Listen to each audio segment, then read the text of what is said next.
sa piling mo'y laging mahal na mahal kita, Panginoon.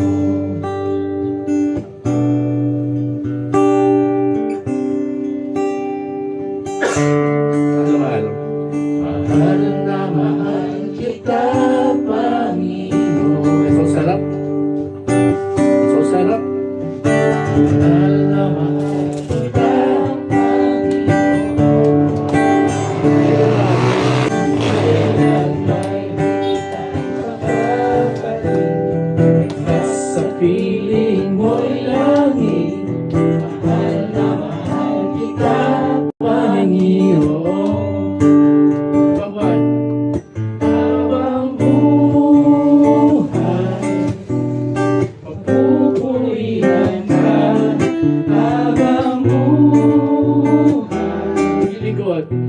Lilikod sa'yo habang buhay. Lilikod sa'yo'y iaalay habang buhay. Papupulihan ka habang buhay. Maglilingkod sa'yo habang buhay. Pag-ibig ko sa'yo'y iaalay. Mahal na mahal. Mahal na mahal kita, Panginoon. Mahal na mahal kita, Panginoon. Kailan may di kita'y pagpapalit. Pagkat sa piling mo'y langit, mahal na mahal kita, Panginoon.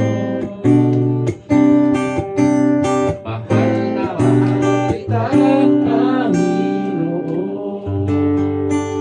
Hallelujah. Hallelujah. Let's maintain the presence of the Lord. He is good, amen. He is good, hallelujah, Jesus. Hallelujah. I love you, Lord. Oh, your mercy never fails me. And all my days I've been held in your hand. From the moment that I wake up until I lay my head, and I will sing of the goodness of God. All my life you have been faithful, and all my life you have been so, so good. In every breath that I am able, and I will sing of the goodness of God. I love your voice.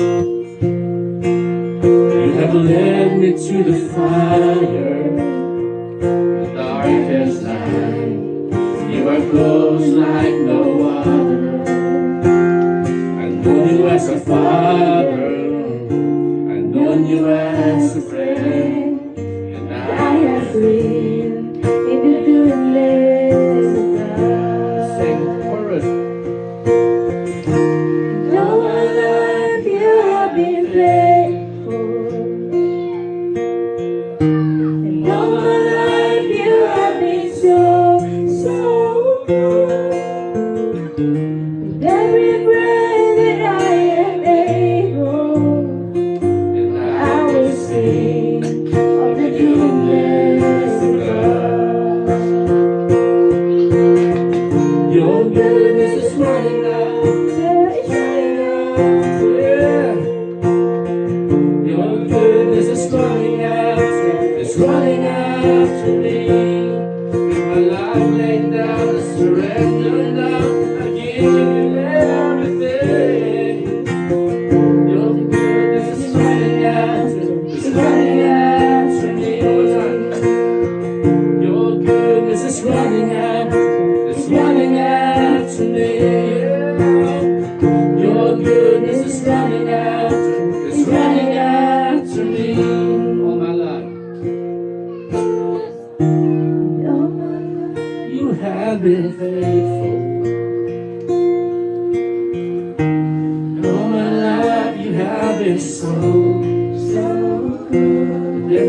Every breath that I am able, that I will sing of the goodness of God.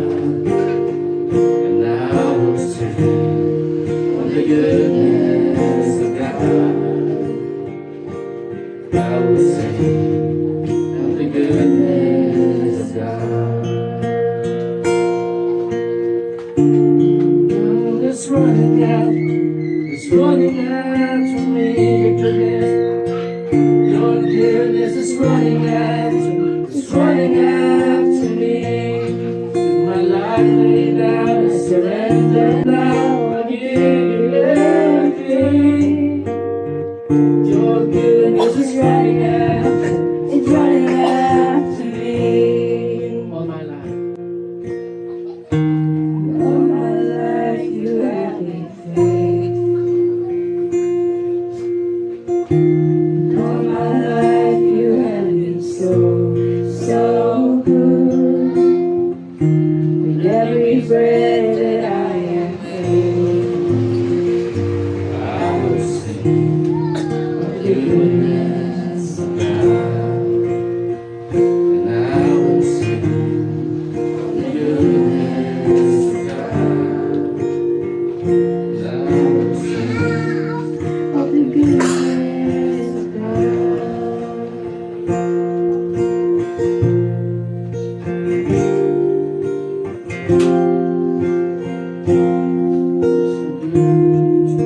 Jesus, my best friend. Jesus, you are my best friend. You will always be. Nothing will ever change that. Jesus, you are my best friend. You will always be. Nothing will ever. Say, Jesus, Jesus, you are my best friend. You will always be. Nothing will ever change that. Jesus, you are my best friend. You will always be. Nothing will ever change that. Nothing will ever change that. Nothing will ever, yes, Jesus. Nothing will ever change that. Nothing will ever change that. Nothing will ever change that, Jesus. Nothing will ever. Jesus, best friend, you will always be. Nothing will ever change that. Jesus, you are my best friend, yes, friend. You will always be. Nothing will ever change that.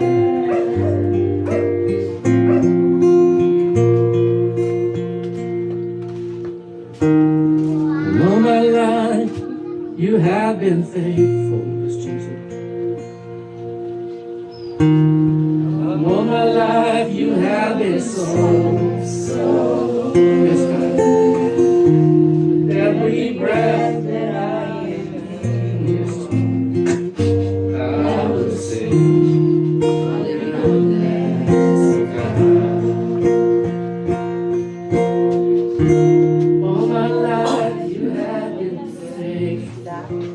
Yes, Jesus. All my life, you have been so, so good. With every breath that I am able, I will sing of the goodness of God. Your goodness is running out, it's running out to me. Your goodness is running out, it's running out to me. With my life laid down, I surrender now. I give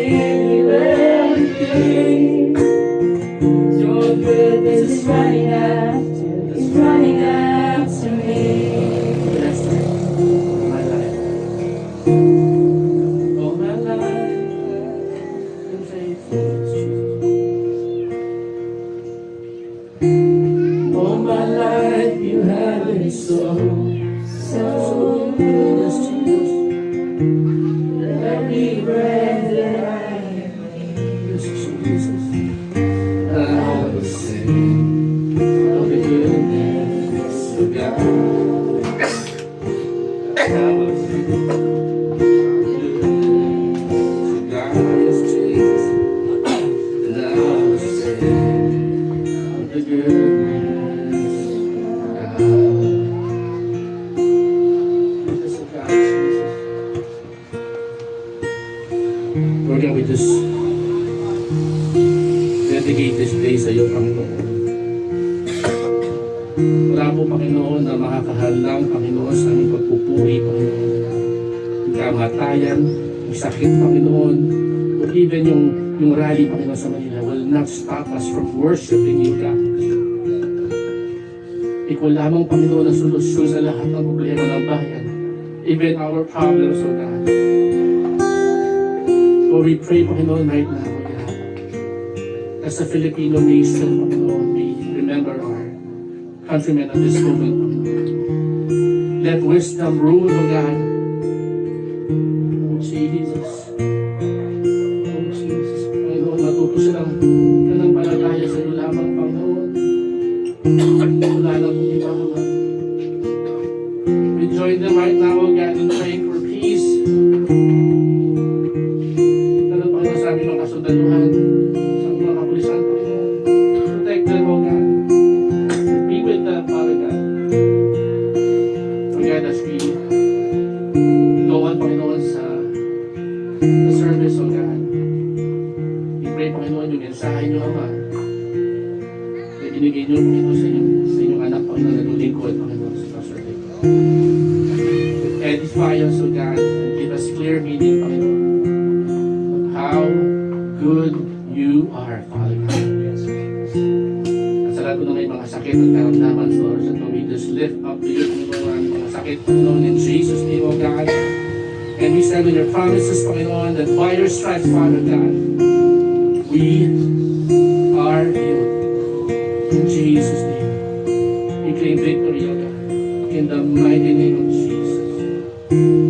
All God's people will say, Amen. Hallelujah. Palakpakan mo natin, Panginoon.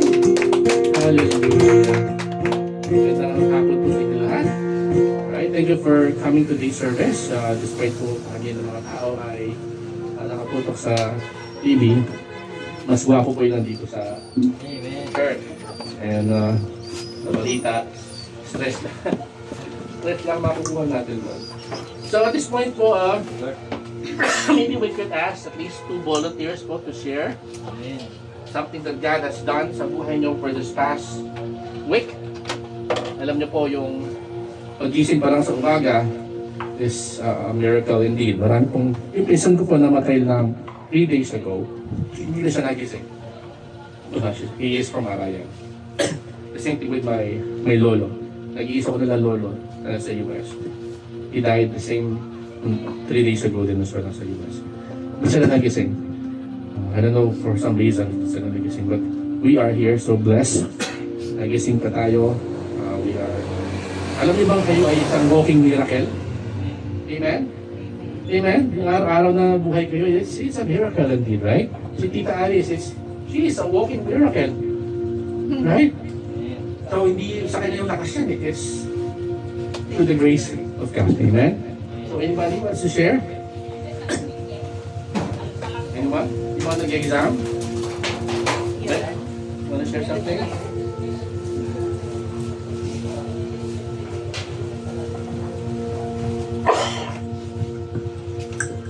Hello po.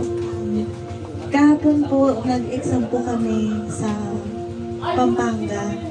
At nung nakaupo na po kami doon, para po ako nasa CR. Kinakabahan po siguro. Ang ginawa ko po noon, nag-pray po ako na kayo na po bahala sa amin ni ate. Tapos, alam naman po namin na hindi kami papabayaan ni God. Kasi siya po yung nagbigay ng wisdom sa amin. At nung nagsasalita na po yung proctor noon, nawala po yung kaba ko. At sana po makapasa po kami ni ate sa exam na po yan. Ayun po. Alright. Thank you, Beck. One more. Galing na Isabela, mami. Magandang hapon po. Nanggaling din po ako ng Castaneda noong kahapon lang po. Balikan po kami dahil meron pong namatay na pinsan ko na hindi ko pa po nakikita. Nung ako lang po nakakita sa kanya, hindi na ako nakita. Nagpapasalamat po ako sa Panginoon dahil ginabayan niya kami sa aming biyahe. Dahil mahirap pala po yung daan, mayroon pong pababa pataas. At ang isa po na pinagpapasalamat ko sa ating Panginoon ay binigyan po ako ng chance na makita ko yung mga hindi ko po nakikita na mga pinsan ko na anak po yun ng panganay na kapatid ng tatay ko. Ang mga edad na nila, mga 85, 80, ganun na yung noon ko lang po nakita, 57 years bago po kami nakita. So, nagpapasalamat po ako sa Panginoon dahil ang pamilya ay siya naman po yung nagbigay sa atin, sa pamilya natin. At alam po natin na pag ang pamilya nagmamahalan po. Kaya sobra po yung tuwa ko na nakita ko po sila. Ganun din po sila sa akin. Tumang-tuwa po sila. Yan lang po. Thank you po, mami. Hallelujah. Thank you. So at this point po, we're going to listen sa salita ng Panginoon through our great man of faith, Pastor Vic. Pastor Vic. Pumunta tayo dun sa ibang topic. Wow. So sabi niya ang 2 Corinthians chapter 5 verse 17, therefore, if anyone is in Christ, he is a new creation. Ibang salin ay new creature. The old has passed away, behold, the new has come. Kung magkagayon, sino mang na kay Kristo ay isa ng bagong nilalang. Ang mga dating bagay ay nagsilipas na. Sabi niya narito, behold, mga bagay ay dumating. The new has come. Okay. So, kagaya po nung sinabi natin kanina, ang sino mang na kay Kristo na ay nagbabago. Nagbabagong anyo. From uod to kukon to a beautiful butterfly. Metamorphosis. Hindi siya mananatiling uod, hindi siya mananatili sa kukon. Lalabas siya isang araw, magandang paru-paro. So ganoon ang buhay pananampalataya. Tayo na ipinanganak sa kasalanan, tayo na nabuhay sa kasalanan. Sa sandaling makilala mo ang Panginoon, darating yung panahon na mamatay ka. Kailangan mong mamatay. At doon sa kamatayan na yon, pagbangon mong muli, iba ka na. Kaya nga minsan yan yung sinasabi ng maraming pastor about baptism. Ang baptism po na ginagawa sa church ay hindi pag-anib sa reliyon, hindi rin pagpapakita ng pagiging miyembro sa isang samahan. Kundi ang pag-anib sa reliyon ay symbolically, ito ay tumutukoy dun sa death and resurrection. Kaya sabi sa Bible, we are dead with Christ. Tayo'y namatay, we have been died with Christ, and we have been resurrected with Christ. So, ang ibig sabihin lang ng resurrection ay pinakikita mong ikaw ay namatay kasama ni Kristo. Nung mamatay siya sa krus, ang bawat isang nakipagkaisa sa Kanya, tinanggap siya, ay kasama ng namatay. At nung mabuhay siyang mapuli, kasama Kanyang binuhay doon. So, kita niyo po advance ang Panginoon. Hindi yan maintindihan ng pangkaraniwang tao at hindi natin yan maintindihan kasi gawa ng Diyos yan. Pero ang kalalagayan po ng isang mananampalataya, once na tinanggap mo ang Panginoon, inahiling tulad ka at isinama ka niya sa kanyang kamatayan para dun sa kanyang pagkabuhay na maguli, kasama kanyang nabuhay. Kaya ang isang Kristiyano, alam niyo po ba, hindi na mamamatay. Kapag ka namatay physically ang isang mananampalataya na kay Kristo, tinatawag lang siyang natutulog. Sleep in Christ. Bakit? Kasi hindi ka talaga mamamatay. Dahil ihahanda ka ng Panginoon sa tinatawag na paradise. At pagdating ng araw na yon, sama-sama tayong haharap sa Kanya doon sa langit na Kanyang tirahan. Sa another pag-aaral yon, iiwanan natin ng konti. Balik tayo rito. Sino mang na kay Kristo, itawa lang siya, ay isa ng bagong nilalang.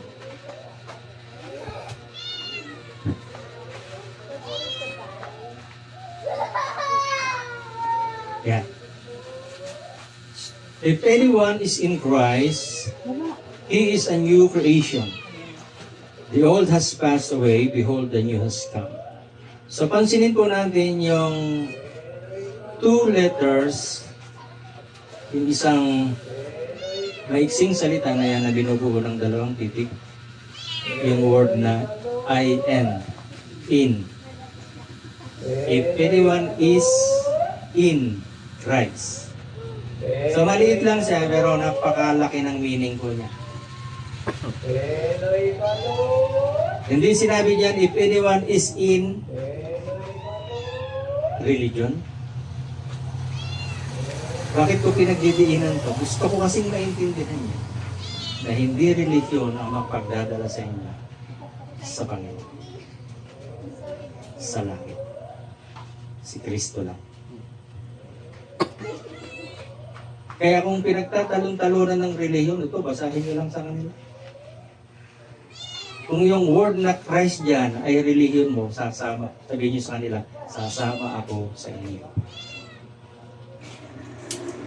Pero ang nakalagay dyan, if anyone is in Christ. Meaning to say, kapag ka ang tao'y na kay Kristo. Ibig sabihin nun, ang buhay mo ay pinagtiwala mo na sa Kanya, ibinigay mo sa Kanya, no? Bahala ka na Panginoon. Yun yun. So may relihiyon ba dyan binanggit? Wala. So mapapansin nyo, tumutukoy uli yan sa tinatawag nating relasyon. Dahil kung wala kang relasyon sa Panginoon, natural, wala ka kay Kristo. Ako ganyan po? Kaya nangyayari lang yan kapag ikaw ay nagkaroon ng relasyon sa Kanya. Kailan nabubuo yung relasyon? Pag pinaniwalaan mo siya at tinanggap mo siya sa buhay. Yun lang. Sino ang gagawa nun? Pastor ba? Hindi. Ikaw mismo. Kaya ang kaligtasan, personal yan. Hindi yan damay-damay. Diba sa atin nun? Lumaki tayo sa relihiyon, dinala tayo ni nanay doon. Tatanda na tayo ron, kahit hindi natin naintindihan. Ay, dinala ka niya doon eh. Pero ang tunay na pagkakilala sa Panginoon, ikaw mismo. Magdidesisyon ka, once na naintindihan mo yung salita ng Diyos. Hindi ka pipilitin, hindi ka itutulak. Ikaw mismo, buong puso. Yun ang nagiging paraan para ka mapunta kay Kristo. Now, kung ikaw ay na kay Kristo na, sabi niya, bago ka nang nilalang. Pag sinabing bago, merong luma. Tama? Ano yung luma? Tingnan ko natin. Para maintindihan natin itong verse na ito. Genesis chapter 1 verse 26. Then God said, it talks about yung creation. Nung lalangin ng Diyos ang buong sanlibutan kasama yung tao. Papauna ko na, no? Para kasi mahaba siya. Kaya sa verse 26 tayo nagsimula. Ito, nasa ika-6 na araw na to. Nilikha niya ang mundo, lahat ng bagay sa mundo. Lahat ng bagay sa langit, the stars, the moon, the sun, lahat ng nasa kalawakan, lahat ng nasa atmosphere, lahat ng nasa lupa, lahat ng nasa tubig, nilikha ng Diyos within 5 days. And then on the 6 days, on the 60th days, day, nilikha naman ng Diyos ang tao mula sa alabok. Pansinin natin, dahil yung ikapitong araw, nagpahinga na siya. Tapos na yung trabaho. Nagpahinga siya, hindi kasi napagod siya kasi ang Diyos hindi napapagod. Nagpahinga siya kasi wala na siyang gagawin. Yun lang yun. Amen? And then, sa ika-6 na araw, nilikha niya ang tao ayon sa kanyang larawan, ayon sa kanyang waris. Let us make man in our image after our likeness. And let them have dominion over the fish of the sea. Yan, so on and so forth. So, nilikha ng Diyos ang tao ayon sa kanyang larawan, ayon sa kanyang waris. Image and likeness. Ang image ay it talks about shape. Likeness means character. Tama? Kaya tayo naniniwala tayong ang Diyos merong mata. Merong ilong, merong tenga. Kasi we are created after His image. Now, what is likeness? Likeness is character ng Diyos. Yung kabanalan ng Diyos, ibinigay niya sa tao. Kaya yung unang taong nilikha ng Diyos, walang kasalanan. Walang malisya, walang guilt. Perfect. At inilagay niya yung perfect man into a perfect place called Eden. Ang Eden, Garden of Eden, ay isang perfectong lugar at doon niya inilagay yung perfectong tao.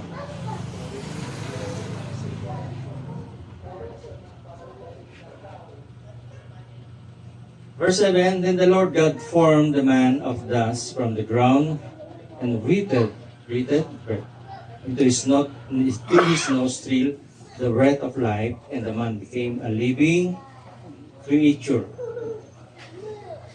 So yung creation at yung creature, isa lang yan. Amen? Okay.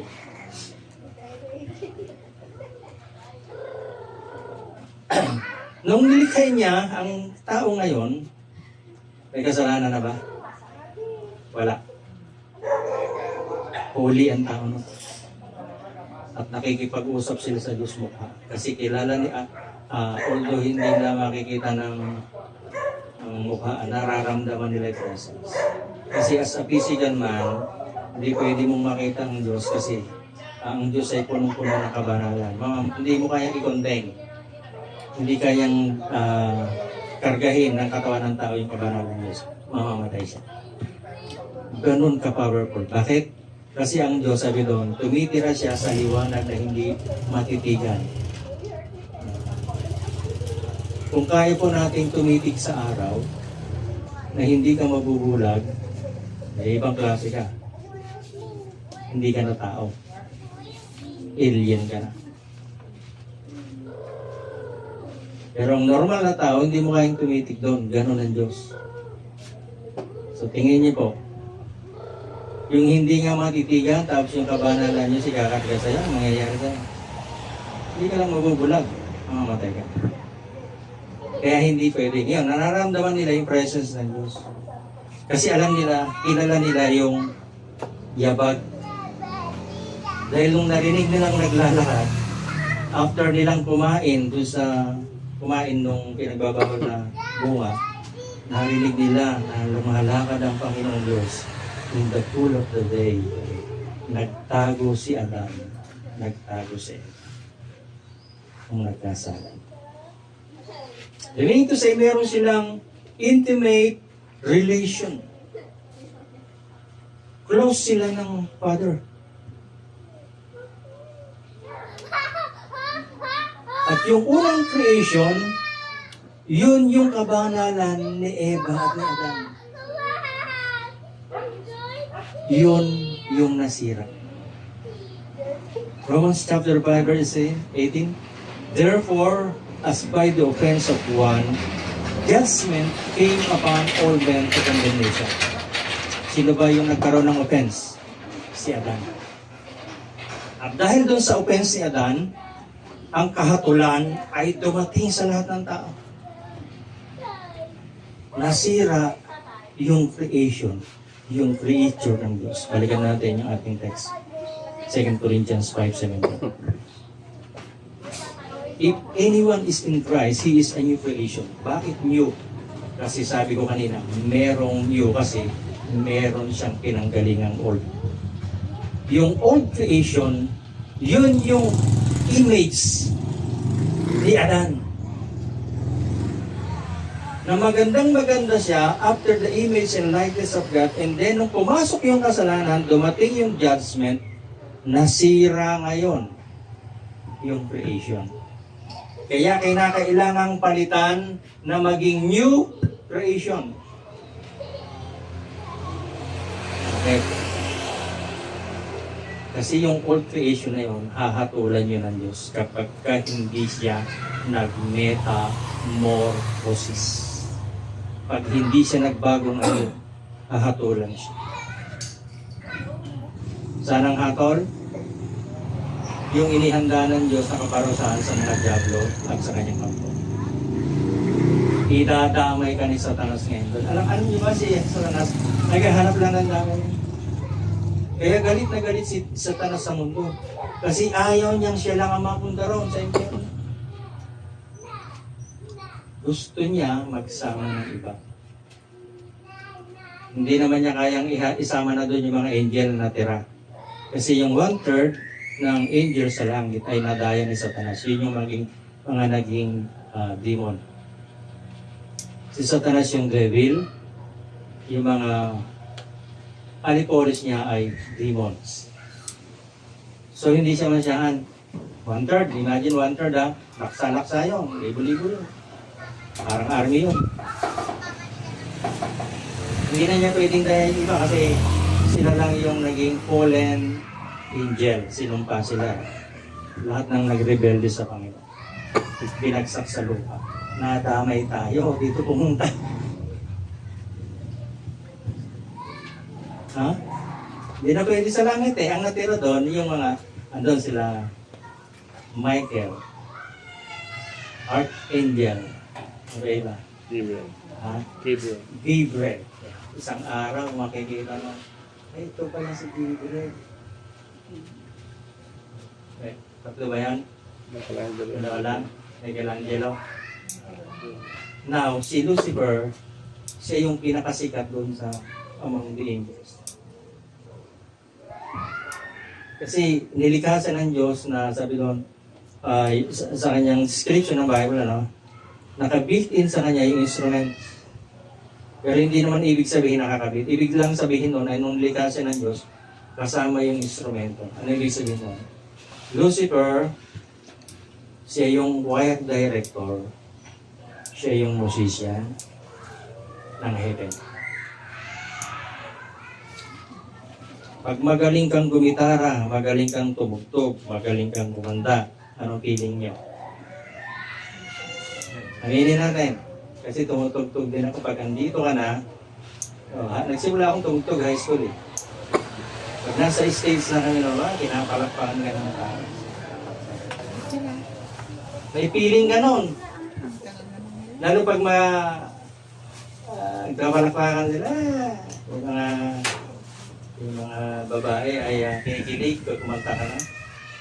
May feeling doon. At yung feeling na yun, yung ang nagbagsak kay Lucifer. Ang tawag doon ay pride. Hindi magaling siya eh. Perfect. He was a perfect creature. So yumabang na yun si Lucifer. Sabi niya, I will ascend unto the throne of the heaven, of the Almighty, and I will be like God. Bakit ako doon sa trono ng kataas-taasan at magiging parang Diyos ko. At hihigitan ko pa ang Diyos. Kasi magaling siya eh. Pag nag-lead siya, sumusunod yung 1,000 of angels. Hindi ko lang alam kung may bilang talaga yun. 1,000 and 1,000 and 1,000 and 1,000. Ganun siguro. At yung 1,000 and 1/3 part ng angels ay nadaya niya. Kinuditan nila ang Father God. Sa isang ganun lang ni Lord. Kala nyo magaling kaya. Sinumpa. No choice ngayon sa Satanas, kundi hintayin yung kanyang doom destination. Isang araw, lilipsunin siya ngayon doon sa apoy. Dahil alam niyang wala na siya, hindi siya pwedeng mag-repent, hindi siya pwedeng bumalik sa Diyos. Final judgment agad. Dadamay niya ngayon ang tao. At isa kayo doon sa gusto niyang dalhin sa impyerno. Isa ako. Sinong makapagliligtas sa atin? Biyaya lang ng Diyos. Pagmamahal ng Diyos. Dahil mahal ka ng Diyos at ayaw niyang madamay ka, gumawa siya ng solusyon. Binigay niya yung kanyang only son. Amen?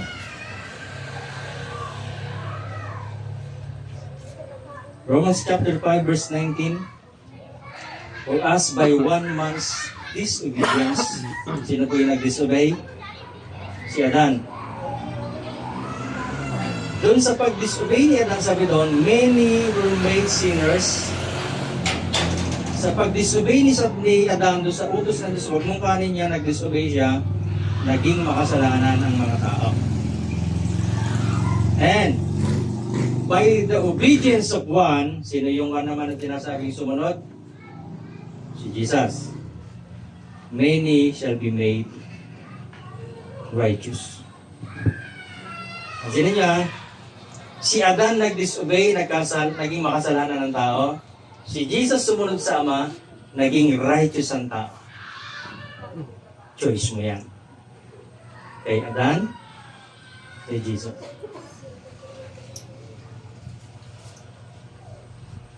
Tinawag kang makasalanan hindi dahil nagnakaw ka. Hindi dahil nagsinungaling ka. Tinawag kang makasalanan dahil doon sa kasalanan ni Adan. May partisipasyon ka ba doon? Wala. Hindi nga natin kilala yun eh. Libo-libong taon na ang pagitan bago tayo naging tao. Tapos ikinabit tayo. Tandaan niyo yung salita na yun. Ikinibit tayo doon sa kasalanan ni Adan. Anong kinalaman natin yun? Pag tinanong kayo sa school, bukid, Magellan. Sasagot nyo kay teacher, paano mali ko dyan, ma'am? Wala akong kinalaman dyan. Ganun tayo, wala tayong kinalaman, pero dinamay ka. Nakuha niyo po? Ngayon, sa ganun din kalalagayan, si Jesus ay namatay para sa iyo. At doon sa kamatayan na yun, idineklara kanyang, ikaw ay nahugasan na. Pinatawad na. May ginawa ka ba? Wala. May ambag ka ba? Wala. Kung doon kay Adan, wala ka namang ambag, nagkasala ka. Kay Jesus, ganun din. Wala kang ambag, pero pinatawad ka. Ang gagawin mo lang, maniwala. See? So nakikita nyo ngayon yung difference ng religion ay tinuturo ng religion dito sa sinasabi ng salita ng Diyos. Nakuha niyo na ba? No.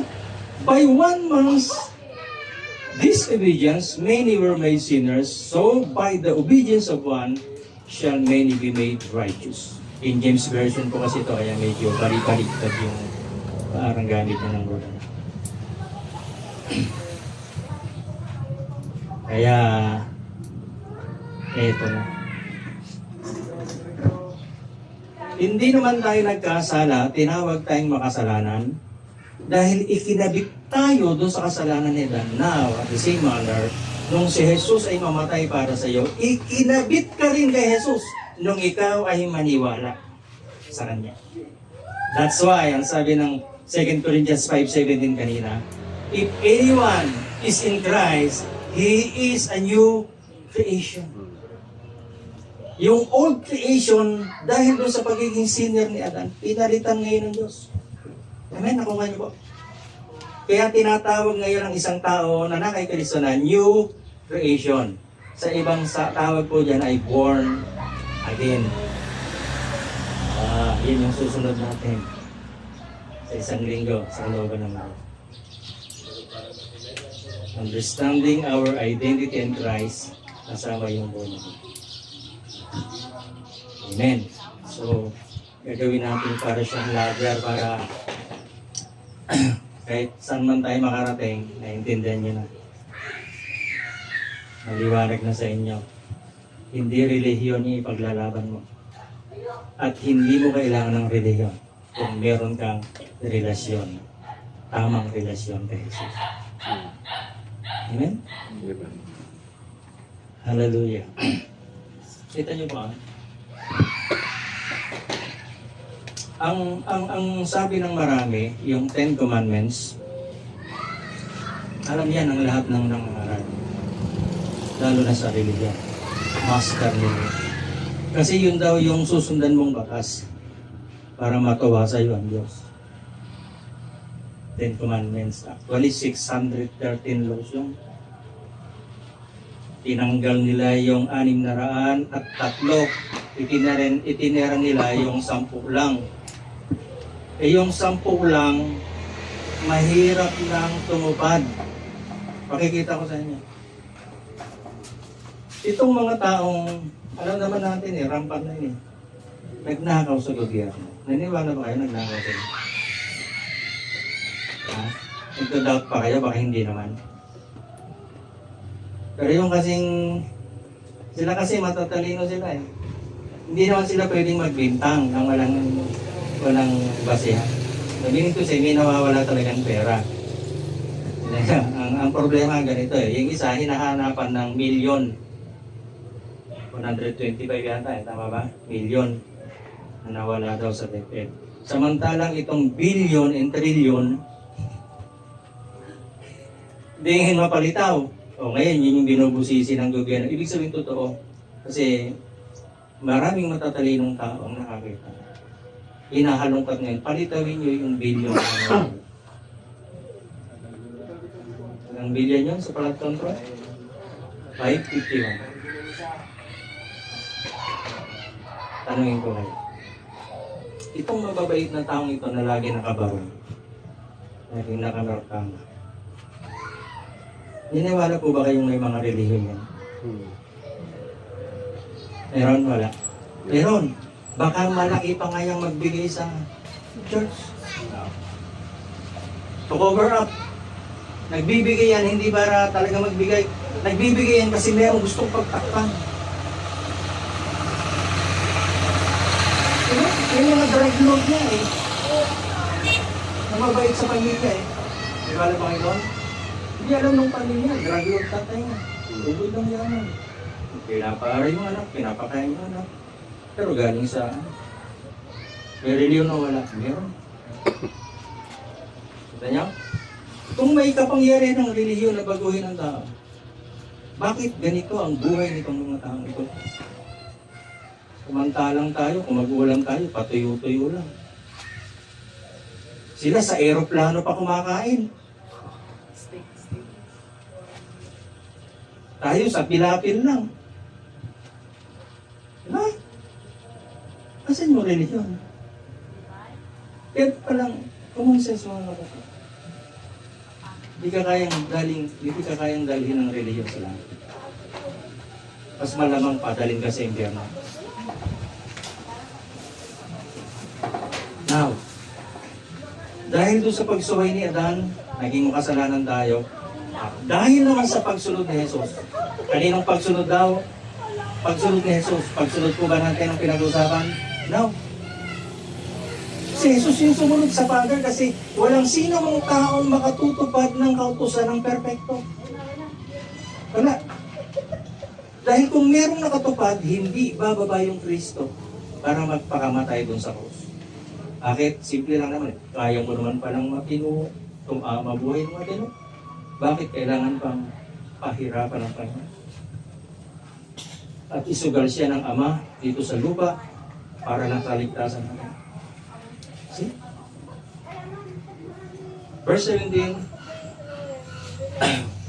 sa ibang salin, for if by one man's offense death reigned by one, much more they which receive abundance of grace and of the gift of righteousness shall reign in life by one, Jesus Christ. Maghahari daw sa buhay ang sinamang na kay Kristo Jesus na. Napansin niyo po yan? Yung abundance of grace and of the gift of righteousness shall reign in life by what? Jesus Christ. So si Adan, nung magkasala siya, ang ibinigay niya, kamatayan. Si Jesus, nung magpakamatay sa krus, ang ibinigay niya, buhay. Life. Reign in life. Balikan natin yung pangalawang verse kanina. Yung Genesis chapter 1 verse 26. Di ba? Yeah. Yeah. Then God said, let us make man in our image after our likeness and let them have dominion. Yung word na dominion. Alam niyo po yan ha. Yung dominion na yan na word, yan yung sinasabing reign in life. Maghahari ka sa buhay. Why? Kasi nilikha niya ang tao as a king during that time.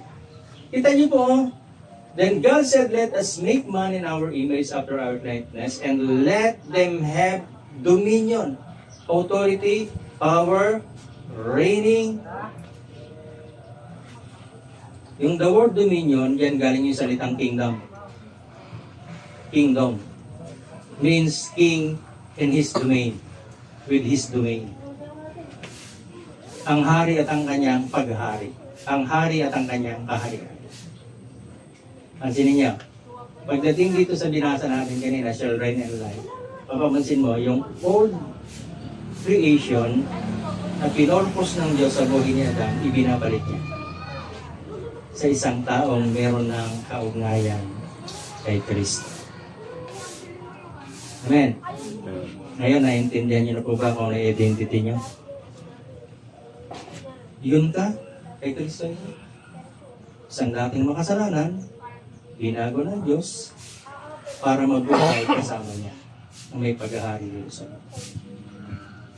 Alam niyo ba, isa sa namana natin sa Panginoon, in His likeness, character, ay yung pagsasalita. Sabi ng Proverbs, kalimutan ko na yung exact na verse. Death and life are in the power of tongue. Death and life are in the power of tongue. Ang buhay at ang kamatayan ay nasa kapangyarihan ng dila. And they that love it shall eat the fruit thereof. At ang sila na nagmamahal dito sa power na ito ng death and life, kakainin mo yun. Pansinin niya. Namana natin yung sa Diyos. Nang bawat salitang lalabas sa bibig mo, nangyayari. Naiwala po ka lang. Hindi niyo ba nababantayan pag sinabi niyo, parang lalagnatin ako? Bumilang ka. 10 minutes, 20 minutes, 30 minutes, 40 minutes mamaya, ilalagnat ka na. Hindi niyo napapansin niya? Saan nagaling yun? Nagsalit. Parang lalagnatin. Parang lang ha, pero mamayang konti, totoo na. Death and life are in the power of your tongue. Ang Diyos nung nilikha niya ang mundo, hindi kumumpas ang Diyos ng magic words. Ang ginawa ng Diyos, nagsalita siya. Let there be light sa kanya. Lahat ng nilikha niya dito sa mundo, galing sa kanyang dila. Bukod tanging ang tao lang ang nilikha niya, hindi ginamit yung dila, ang ginamit niya kamay. Dahil dumakot siya ng putik ng alabok, ginawang tao. Kaya special tayo sa Panginoon. Sila nilikha niya through His power. Ikaw nilikha ka niya by His hands. Minsan turo ko sa inyo.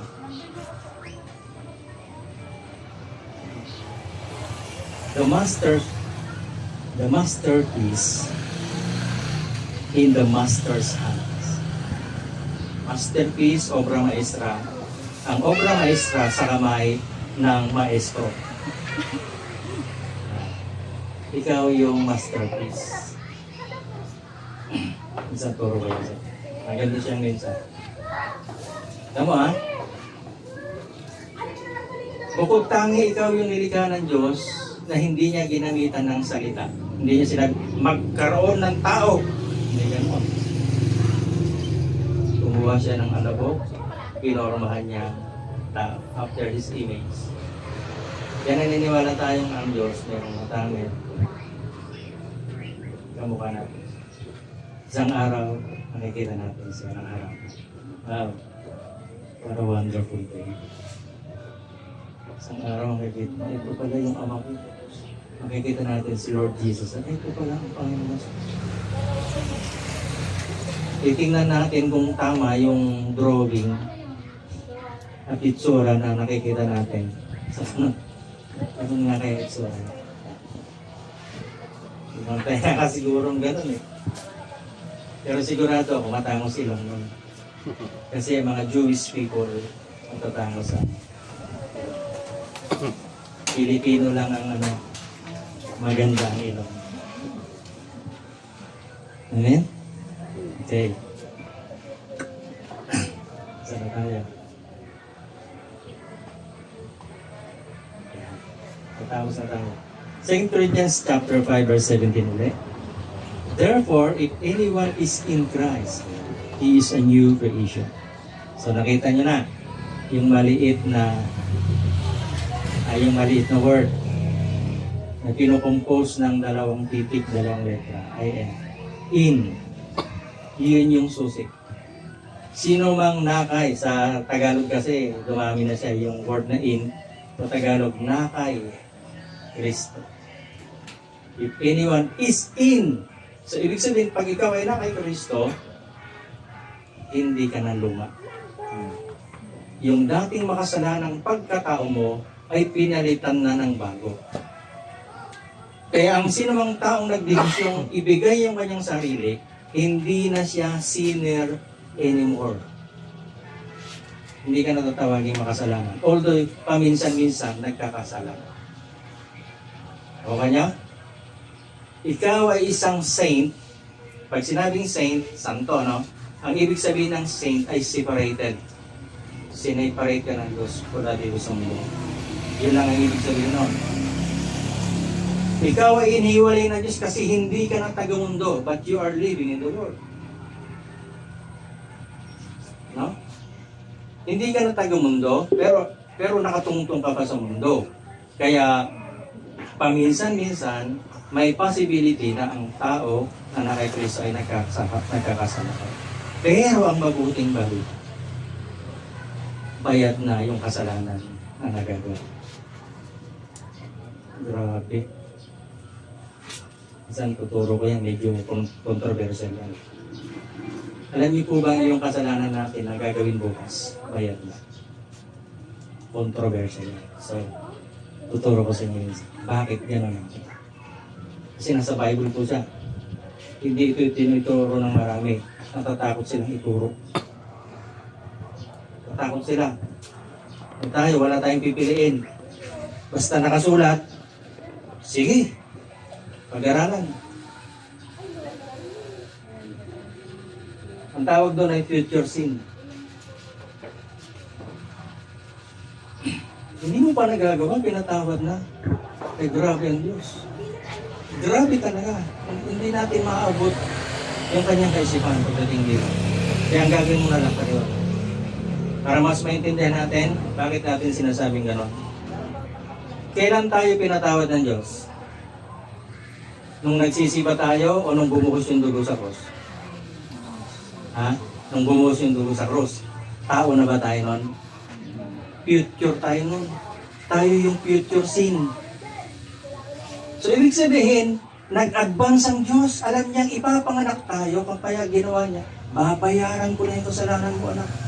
Pitos ka pa lang.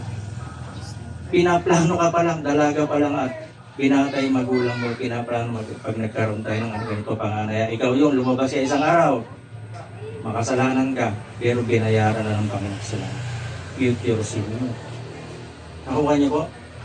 Okay, so pag pinag-aralan natin yan, madali nyo na maintindihan.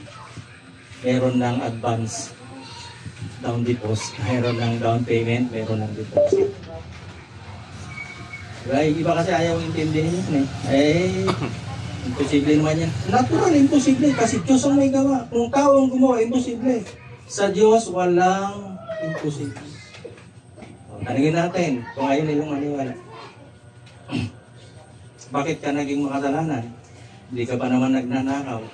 Hindi ka pa rin ipinapanganak, makasalanan ka na. Why? Because of Adam.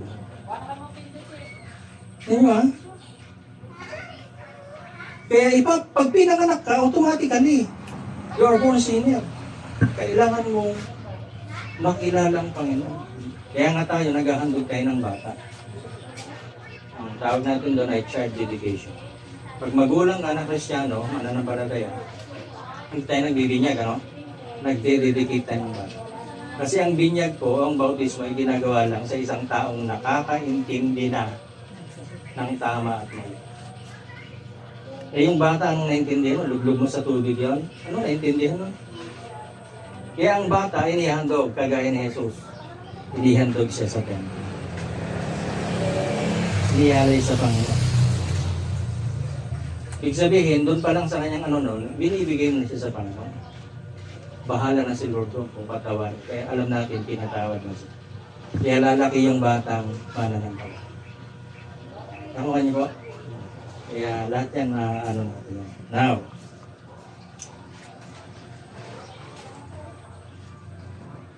sumunod, there is therefore now no condemnation for those who are in Christ Jesus. Yan po ay nasa Romans chapter 8 verse 1. Tanyo wala na daw anumang hatol sa sinumang, pansinin nyo na naman, meron na namang in Christ. So, kapag ka nagbasa po kayo ng Bible, lahat ng salita doon na merong in Christ, through Christ, through Him, of Him, lahat yon ay tumutukoy sa iyong bagong kalalagayan kay Kristo. Wala na yung loob. So, yan. Advance ulit para pag dumating tayong pag-aralan yung mga in Christ, through Christ, by Christ, lahat yon para sa iyo. Benefits ang ibig sabihin. Lahat ng pagpapalang inihanda ng Diyos kay Kristo Jesus ay para sa iyo. Dahil ikaw ay nakay Kristo. Ikaw ay nakay in Christ. Amen. So, tapusin na natin. Our identity is in Christ. May pangalan po yung church natin dito na ngayon at hindi natin alam kung yan yung lalabas sa registro pag pinarehistro. Pero hindi kayo kayang iligtas ng pangalan na yun. Ang kaligtasan pa rin ay nakay in Christ. Ang pangalan lang, kaya tayo, pakita mga bek, meron din. Yung, diba? Grace Revealed Mission Church. So, hindi natin alam, pag-pray nyo kayo yan talaga. Kasi pag pinasok ko yan sa SEC, ay tatlong pangalan po yan. Kung ano